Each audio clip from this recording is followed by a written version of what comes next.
Hello to everyone. This is Viewpoint on Noyan Tapan TV, and I am Benyamin Poghosyan.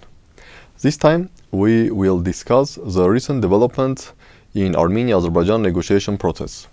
Just a few days ago, President Aliyev met with high-level delegation from the European Union, where several representatives of different EU countries and EU countries' foreign ministries were participating.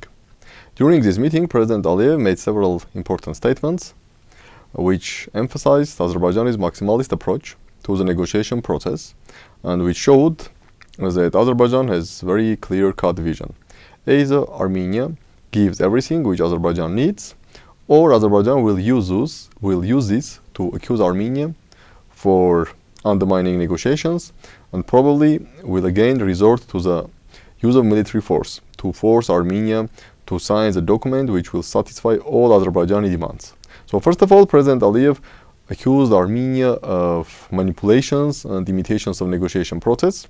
And of course, this is a really strange statement, given that at least after the November 2020, it was Armenian government and Armenian Prime Minister who spoke constantly about Armenia's desire to launch an era of peace in the South Caucasus, or at least to normalize relations between Armenia and Azerbaijan, and also to normalize relations between Armenia and Turkey.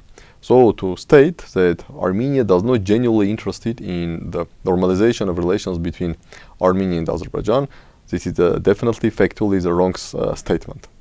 Another very important statement was President Aliyev's argument that Azerbaijan will never allow any international mechanism to be established for the talks between Azerbaijan and Nagorno-Karabakh. Even more, President Aliyev stated that there is a non-Nagorno-Karabakh and there will be never talks between Azerbaijan and Nagorno-Karabakh, but only between Azerbaijani government and Azerbaijani citizens of Armenian origin, or as President Aliyev pointed it, between Azerbaijani government and Armenian community of Azerbaijan. This goes against the agreements which were reached during the Washington meeting on September 27 between Secretary of Security Council of Armenia and President Aliyev's top foreign policy aide, when the sides agreed that yes, theoretically it's possible to sign a peace agreement until the end of 2022.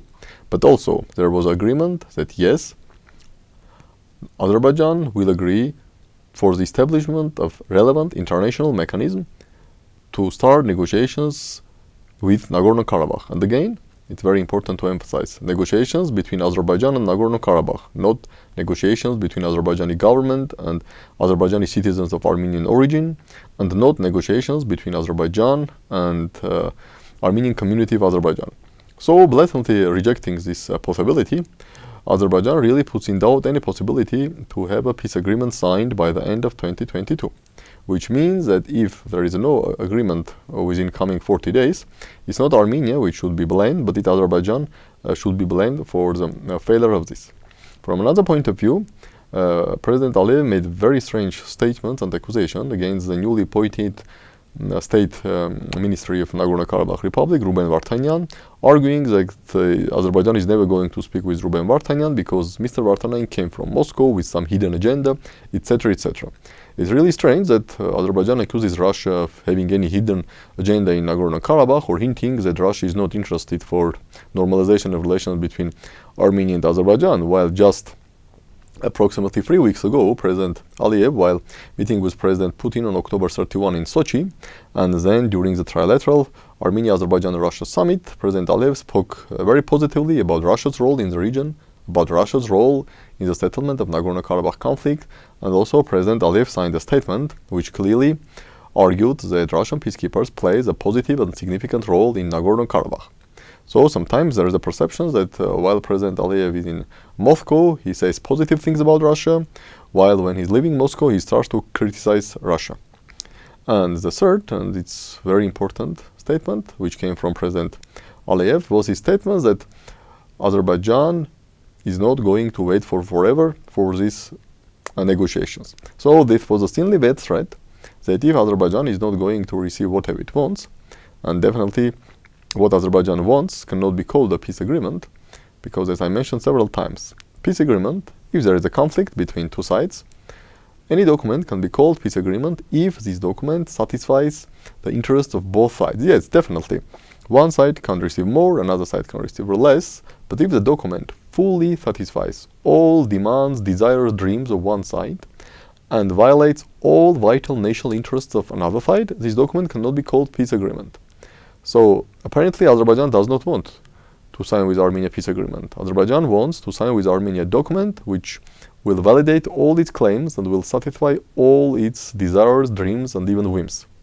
While Azerbaijan is threatening that if Armenia is not going to sign the document, then most probably Azerbaijan will resort again to the military force. So from Azerbaijani point of view, if within several months, probably until March, April 2023, there is no document signed, then Azerbaijan probably will again start its military escalations, probably something in lines which Azerbaijan undertook on September 13-14, 2023, or maybe even bigger, because some Azerbaijani experts are even speaking about the second 44-day war, and which, by the way, which will be fought not against Nagorno-Karabakh Republic, but this time against Armenia, to force Armenian leadership to sign that document.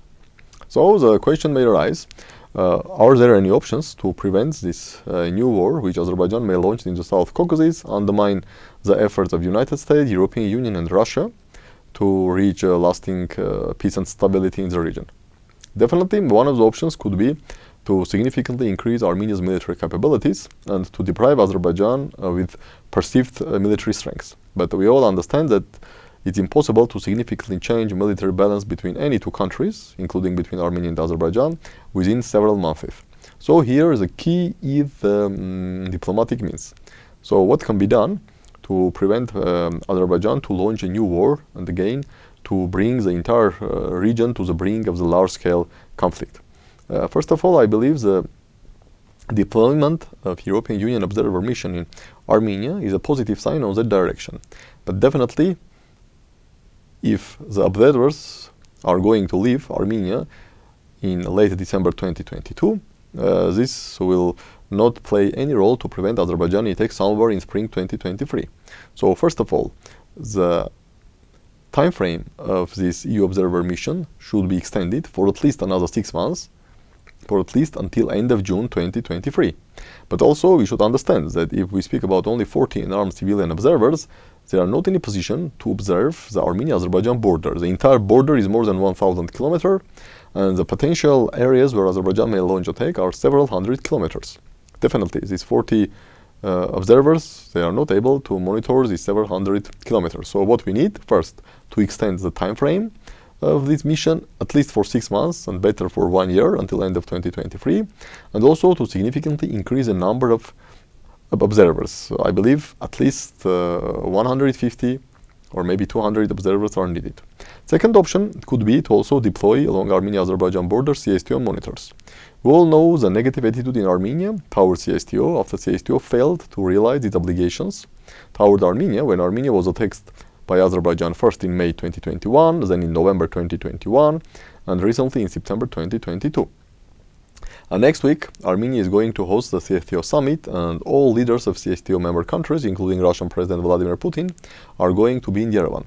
This could be a very good occasion to make the decision to deploy also CSTO observers along Armenia-Azerbaijan borders. And because CSTO is a military organization, if EU observers can be only unarmed observers, CSTO observers can also be armed ones. But regardless, this will be armed or unarmed civilian CSTO observers, the deployment of CSTO observer mission will also decrease the probability of Azerbaijani attack, because it will sound very strange to attack CSTO member country or to attack any country which is a member of any military alliance when the observers of this military alliance are deployed in this country. It will be direct slap to CSTO and also direct slap to Russia.